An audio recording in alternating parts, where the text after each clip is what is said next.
Did you know that there is a currency that you can use to exchange for jobs or things in your life, like relationships and other things?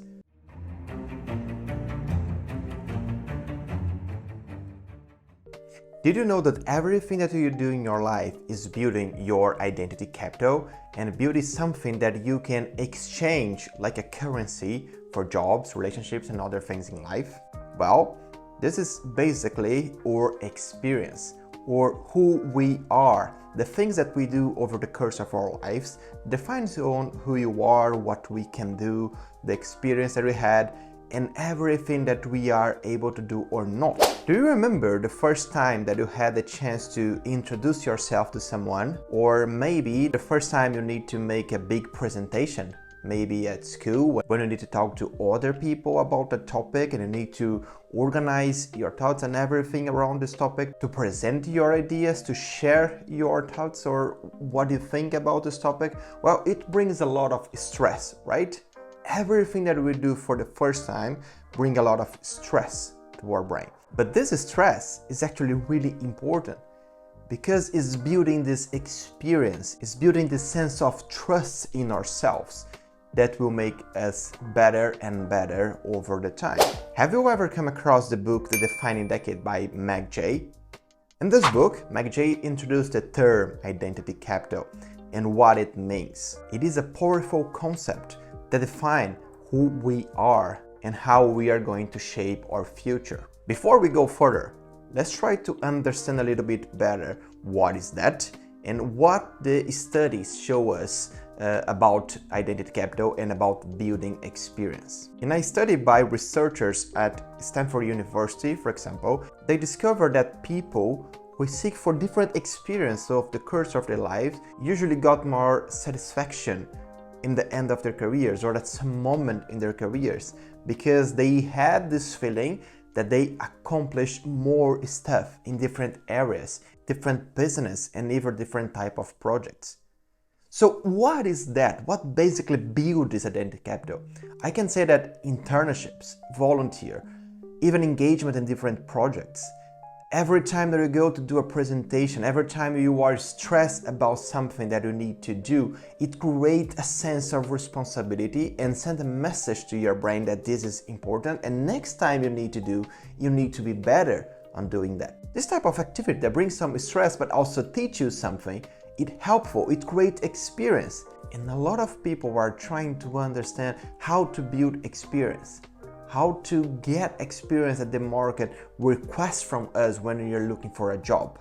That's why I started this video saying that identity capital is like a currency that we can use to purchase jobs, to purchase relationships. Because this is the collection of skills, the collection of assets that we have with ourselves. And nobody can take that from us, because this is an internal thing.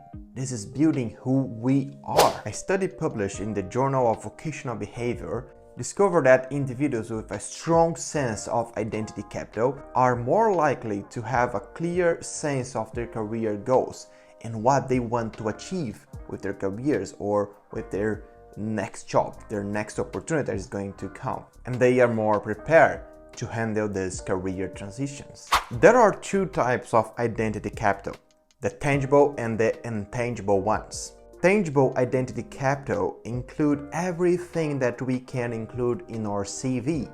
It's like the courses that we take, university, the long courses and the small ones. Everything that we can put in our CV, in our LinkedIn profile, are part of the tangible things or the tangible identity capital. On the other hand, intangible identity capital are the things that we can just show as part of our skills and abilities on who we are. And these things are part of our personality, like problem-solving skills, empathy, the way we communicate with other people, the way we understand what people are saying to us, actively listening skills. Because if you have empathy, for example, it's much easier to connect with people.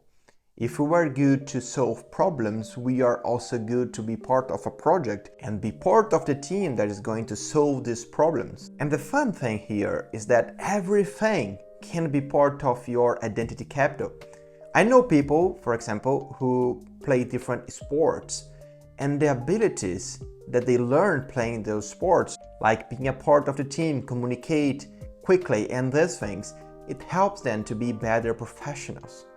That's why developing some hobbies and different things outside your job, outside your formal work is so important, because this helps you to build other skills, other abilities that we can again in the future use to be better positioned or make a transition that is more aligned to where we want to be in the future. And that's why it's important to build this identity capital with patience and with consistency, because even every single book that we read is also part of your identity capital. Articles that you read, YouTube videos that you watch, everything, you are learning something new and you are sharpening your skills or your abilities learning about that. I have a good example to you. Let's say you are going to become a dad or a mother soon and you are reading books about this topic. If you read something about how to take care of a specific problem, probably you are not going to be the best one to solve that in the practical terms, because theory and practice are different things, but at least you are more prepared. You know more about this topic. You know more about what is happening. You are more prepared to handle, or at least to seek for the right help, seek for the right person to help you and talk with the right terms. You know more about this topic. I will give you another example. Let's say you are volunteering in a project or volunteering in any type of activity and you are leading a marketing project. You are not working with market, but next time in your job that you need to do something related to communication or you need to prepare some marketing stuff in your job, you are going to be more prepared. And finally, I can also say that understanding identity capital and the importance of building this sense of experience over the time in everything that you do also helps you to find your purpose.